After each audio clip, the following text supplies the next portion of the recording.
आज मैं आप लोगों को सजदा करने का महत्व क्या है ये बताऊंगा। इसमें सर्वप्रथम पहले नंबर पे कि इससे हमको सफलता और मुक्ति प्राप्त होती है और स्वर्ग में स्थान मिल जाता है।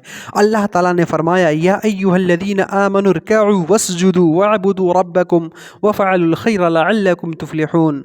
अर्थात ए ईमान वालों, ए आस्थावान लोग, रुकू करो और सजदा करो और अपने रब की इबादत करो, उपासना, आराधना, भक्ति और पूजा पाठ करो। वफ़अलुल खैर, और सदैव सत्कर्म करो ताकि तुम सफलता प्राप्त कर सको, तुम कामयाब हो सको, तुम्हें मुक्ति प्राप्त हो सके। और जब हम सजदा करते हैं तो इसका दूसरा फ़ायदा यह है कि इससे अल्लाह की निकटता और प्रसन्नता प्राप्त होती है और क़यामत के दिन हमें इससे प्रकाश मिलेगा। जैसा कि अल्लाह ताला ने फरमाया, मुहम्मदुर रसूलुल्लाह, मोहम्मद सल्लल्लाहु अलैहि वसल्लम अल्लाह के संदेशवाहक हैं, रसूल हैं, पैगंबर हैं।